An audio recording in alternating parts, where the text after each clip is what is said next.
Olá, sejam bem-vindos. Esta é mais uma edição do Entrevistado da Semana do portal Brasil 61. E antes de apresentar o nosso convidado de hoje, eu quero dizer que você pode acompanhar este e outros conteúdos no nosso site brasil61.com ou nas nossas redes sociais, Facebook, Twitter, Instagram ou ainda no nosso canal no YouTube. A partir de agora, você acompanha um bate-papo exclusivo com o presidente da União Nacional dos Dirigentes Municipais de Educação, UNDIME, Luiz Miguel Martins. Presidente, muito obrigado por nos receber. Quem agradece somos nós. É muito importante para a educação pública municipal estabelecer esse diálogo com o ouvinte, com quem nos acompanha em todas as mídias. Perfeito, presidente. Muito obrigado. Então, para a gente começar aqui, podemos dizer que nós tivemos a recente aprovação da PEC do novo Fundeb na Câmara dos Deputados e sabemos que a desigualdade encontrada nos municípios e estados, principalmente se tratando na questão da educação, ainda é um problema que vem aí de muitos anos, né? O senhor considera o novo Fundeb redistributivo suficiente para elevar o investimento em educação nos municípios brasileiros? Olha, o novo Fundeb, ele avança imensamente. Para que ele pudesse ser, de fato, redistributivo no nível de atingir todos os municípios que têm uma carência, teria que ser a proposta original que foi apresentada, né, com 40% de complementação da União. Aquele desenho permitiria que o país todo fosse coberto pela complementação. Com 20%, não há essa cobertura total, mas ainda assim os avanços são muito grandes, né? Principalmente avanços no sentido de atender a educação infantil, né? De designar um recurso específico à educação infantil, o que ajudará muito nessa fase que ainda estamos longe de atingir as metas nacionais de matrículas. Bom, presidente, sobre a merenda escolar, então, o próximo ponto aqui da nossa entrevista, agora durante o período da pandemia, né? Esse alimento ele está chegando às famílias que precisam ou os gestores municipais ainda estão enfrentando muitos problemas em relação a isso? Qual que é o panorama hoje? A merenda está chegando, os kits estão chegando. Agora é importante a gente explicar que cada aluno de primeiro a nono ano recebe o recurso da ordem de R$ 8,00 por mês. É um valor muito baixo. Ainda assim, os municípios têm feito esforço, têm conseguido avançar e garantir esse kit complementar à alimentação. Nós temos visto uma ação conjunta de muitas escolas com a assistência social dos municípios, no sentido de que aquelas crianças que têm problemas de alimentação, que têm defasagem alimentar, que possam estar sendo complementados, inclusive por outros programas dos municípios. A gente tem ouvido isso, relatos no Brasil inteiro. Certo. O senhor falou nesse valor aí de R$ 8,00 por aluno. Qual que seria o ideal, então, hoje? Olha, o custo de uma alimentação, nós recebemos hoje, neste parâmetro que eu te passei, 39 centavos por refeição. Nós consideramos que dificilmente é possível fazer uma alimentação de qualidade, tal qual é oferecida, por menos de R$ 1,80, R$ 2,00. Então, esse seria o parâmetro que permitiria aos municípios.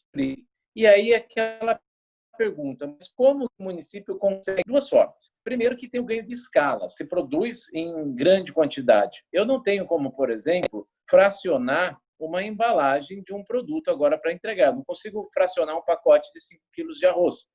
Se eu abrir, né, eu tenho problemas. Outra coisa também são as complementações. Os municípios complementam os recursos de alimentação escolar com outras fontes de renda. Então, por isso que a gente tem alimentação de qualidade nas escolas do Brasil todo. Perfeito, presidente. Bom, a gente também leva em conta que depois desses meses que passamos sem aula presencial por conta da pandemia, né, já existem algumas conversas aí sobre um possível retorno ainda esse ano. O senhor acredita que os municípios estão aptos, já estão preparados aí para voltar em segurança, tanto para os alunos como para os professores e demais funcionários? Os municípios estão num processo de preparação, de construção dos seus protocolos para a volta. Esses protocolos eles são complexos, porque ele depende de informações da saúde, ele depende de uma articulação com outros setores, como assistência social, como o setor financeiro das prefeituras, para que a gente consiga garantir a oferta aí de uma recepção com segurança. É uma questão bastante complexa e a gente precisa ter essa segurança, né? Então, nós temos que definir também nesse processo materiais a serem comprados, obter recursos. Não recebemos ainda nenhuma sinalização, nem nacional, nem estadual, de recursos para financiar esse processo da volta. Então, essa questão ela está em curso, é a questão a questão prioritária nesse momento. Pensar, organizar. Pensar os protocolos e organizar não quer dizer que a gente efetivamente irá voltar sem ter esta garantia de que não há um risco maior do que aquele que a criança possa estar aí sujeita já no seu dia a dia em casa, dessa natureza, tá? Então, isso é muito importante.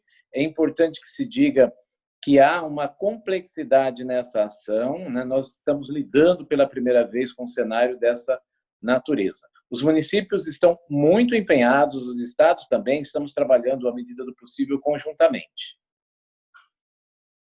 Perfeito. Bom, seguindo então, presidente, ainda falando sobre a questão da pandemia, né?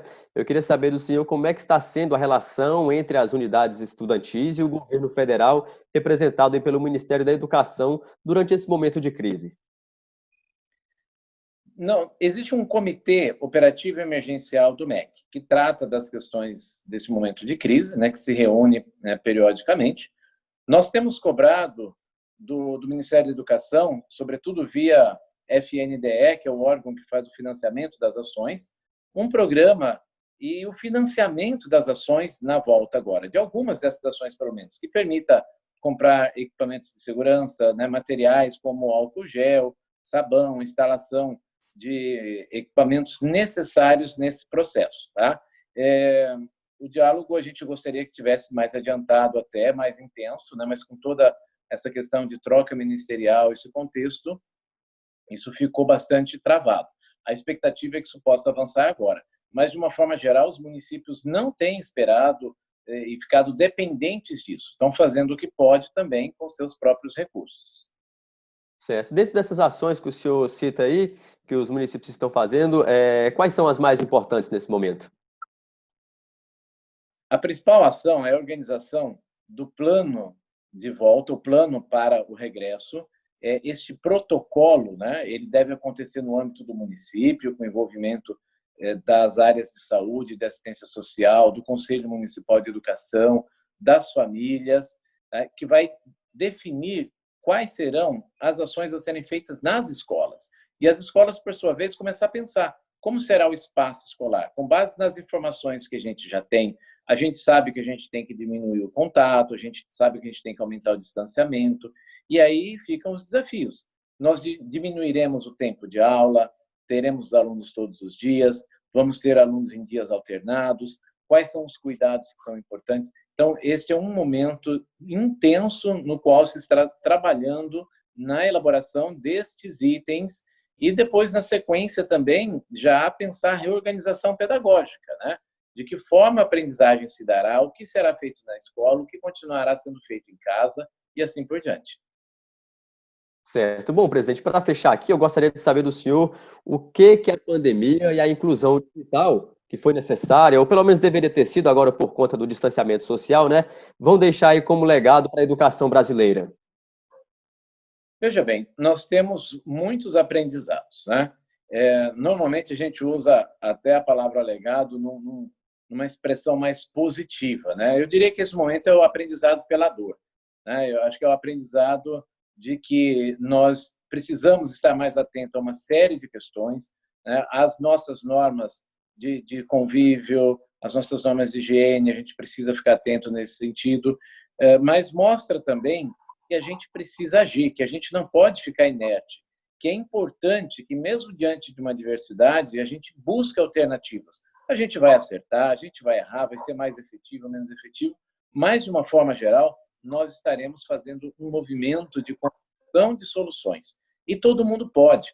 A solução ela está na ação, e a ação ela depende de cada um. Então, cada município, cada escola, a participação das famílias é preciso que continue sendo efetiva, que no futuro ela volte assim, continue participando das ações da educação do seu filho, porque cada vez mais a gente já tem esse desenho de uma educação que acontece parte na escola e parte precisa continuar acontecendo em casa. Bom, presidente, é isso. A gente gostaria muito de agradecer a sua participação. Chegamos ao final do nosso bate-papo. Esperamos contar com o senhor em outras oportunidades também, tá? Fica aqui um abraço em nome de toda a equipe do Portal Brasil 61. Muito obrigado. É uma satisfação estar com vocês. Disponha, a União Nacional dos Dirigentes Municipais de Educação agradece e deseja muita saúde a todos. Muito obrigado.